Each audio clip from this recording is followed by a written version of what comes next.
रीवा की कृष्णा कुंज सोसाइटी में उस वक्त हड़कंप मच गया जब एक घर के अंदर भारत के बेहद जहरीले सांपों में शामिल कॉमन करैत दिखाई दिया। तस्वीरों में साफ देखा जा सकता है कि काले और सफ़ेद धारियों वाला यह सांप घर की टाइल्स पर कुंडली मारकर बैठा हुआ है। बरसात के मौसम में सांपों का रिहायशी इलाकों और घरों में घुसना आम है, लेकिन करैत जैसे जहरीले सांप की मौजूदगी बेहद गंभीर खतरे का संकेत है। कॉमन करैत को अक्सर साइलेंट किलर कहा जाता है। इसके काटने पर कई बार तेज दर्द या ज़्यादा सूजन नहीं होती, लेकिन इसका जहर शरीर के नर्वस सिस्टम को प्रभावित कर सकता है। करैत सांप खास तौर पर रात के समय सक्रिय रहता है और जूते, बिस्तर, कपड़ों या बाथरूम जैसी जगहों में छिप सकता है। गनीमत रही कि समय रहते परिवार की नज़र सांप पर पड़ गई और बड़ा हादसा टल गया।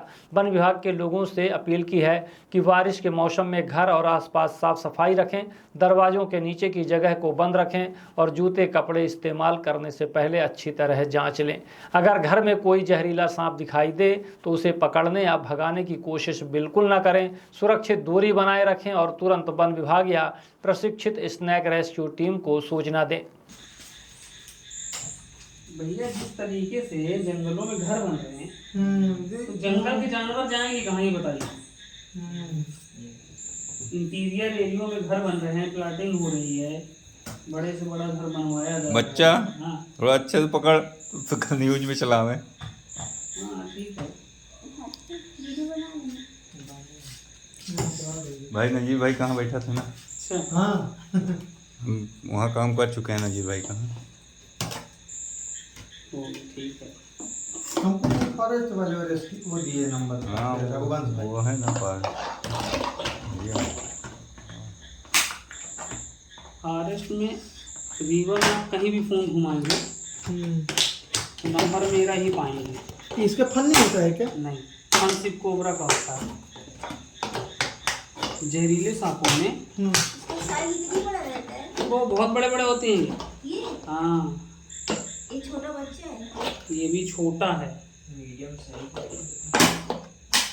ठीक है, मीडियम साइज। ये वैसे भी बहुत खतरनाक है। ये रात में ही निकलते हैं। ये रोशनी से आता है क्या कीड़े मार खाने के लिए? ये कीड़े खाने भी आता है और इंसान इसको मनुष्य की गर्मी बहुत पसंद है। ये बिस्तर ढूंढता है, ये बिस्तर में घुसता है। अभी इसी के बारे में देख रही थी ये। और मच्छर ऐसे काट लेता है। हाँ, और सोते हुए व्यक्ति को अगर ये काटता है तो वो इंसान बचता नहीं है। इंसान नहीं रहता कोई इसको।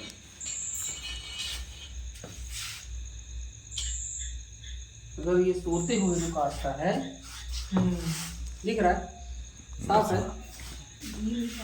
हैं? अब बहुत ऊपर लगे। हाँ ठीक है ना? ये भारत का सबसे जहरीला सांप है। इसको साइलेंट किलर भी कहा जाता है, कॉमन करैत कहा जाता है, कौड़ियारी कहा जाता है। इसको मनुष्य की गर्मी बहुत पसंद है और ये बिस्तर तलाश करता है। रात में निकलता है, दिन में ही छुप जाता है।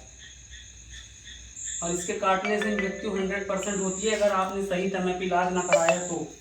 इसका मतलब काटने का निशान तक नहीं रहता है। हाँ, निशान तक नहीं रहता इसके मच्छर काटने से। जैसा रहता है और धीरे-धीरे।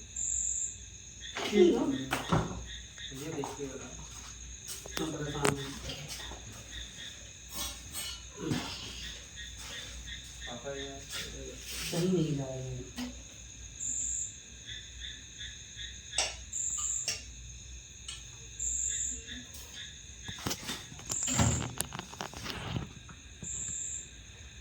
मुंडी बस लगा दीजिए ना बोतल में, ऐसे दबा के। नहीं जाएगा।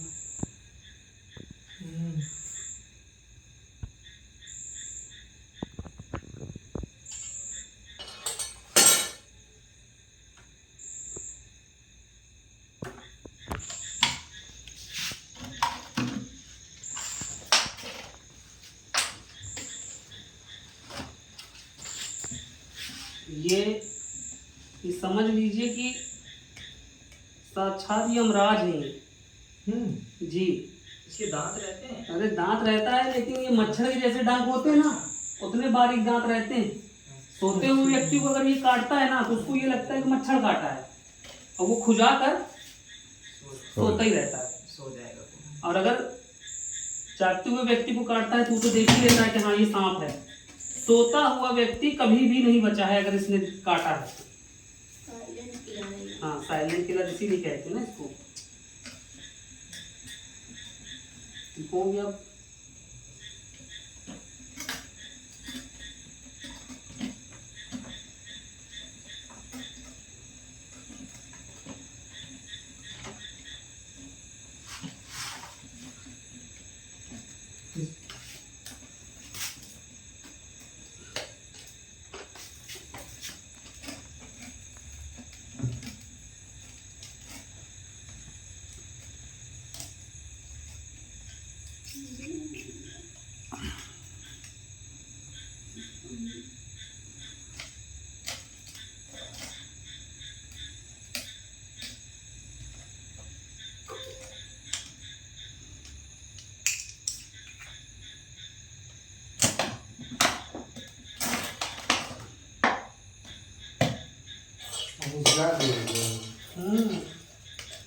क्या डाले थे इसमें? नहीं पारफिन का तेल यहाँ पे डाले थे इसलिए कि इधर ना है तो वो इधर ही आ गया। तुरंत पिकअप पकड़ी से। सांस के लिए डाल है ना। हाँ इसको क्या करेंगे? तो फेंक देंगे जंगल में छोड़ देंगे।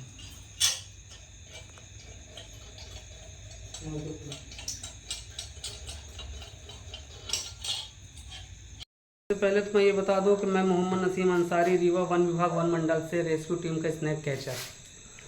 और जब कहीं पर भी ऐसे जीव निकलते हैं तो सोशल मीडिया के माध्यम से या वन विभाग के माध्यम से हमें सूचना मिलती है और फिर हम उस सूचना के अनुसार अपना काम करते हैं।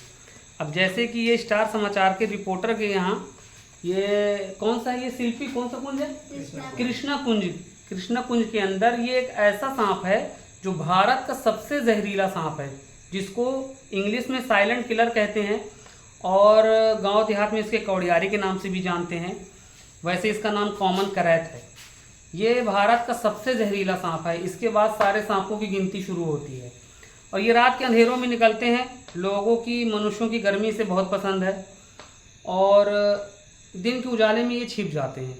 हालांकि ये भारत में विलुप्त प्रजाति है, क्योंकि इनकी प्रजातियां धीरे धीरे विलुप्त हो रही, क्योंकि इनको बचाने के अलावा इनको मारने का काम ज़्यादा हो रहा है। और मैं आपके चैनल के माध्यम से ये बोलना चाहता हूँ कि ऐसे जीव जंतुओं को मारा ना जाए, बचाया जाए, क्योंकि इनसे खतरा तो है हमें, लेकिन इनसे हमें बहुत से फ़ायदे भी हैं। इनके एंटी वेनम से न जाने कितनी कैंसर जैसी बीमारियों का एंटीडोज तैयार होता है, मेडिसिन तैयार होता है, जो हमारे और हमारी आने वाली जनरेशन को फ़ायदा ही देगी, नुकसान नहीं पहुँचाएगी। परंतु अब ये दोनों चीज़ें इनके अंदर, इसलिए भय और दहशत में इसे मार दिया जाता है। इसका बचाव तो क्या क्या मारे है? नहीं, इसको बचाएं। और बचाने का एक ही तरीका है कि यदि आपको ऐसे जीव जंतु कहीं पर भी दिखें तो आप इनके नज़दीक न जाएं। अगर आपको जानकारी नहीं है, आप इसकी पढ़ाई नहीं किए हैं, आप इसकी ट्रेनिंग नहीं लिए हैं, तो इसके नज़दीक बिल्कुल भी न जाएं। कम से कम 10 फीट 15 फीट की दूरी से इस पर नज़र रखें और अपने नज़दीकी जानकार को बताएं कि ये वन विभाग से संपर्क करें या सोशल मीडिया के माध्यम से संपर्क करें। आज बहुत ज़माना हाईटेक वाला है, आप ज़रा सा भी गूगल में सर्च करेंगे तो आपको सारी इन्फॉर्मेशन मिल जाएगी कि कौन रेस्क्यू करता है, कौन नहीं करता है, सारी इन्फॉर्मेशन मिल जाएगी और इनको बचाने का प्रयास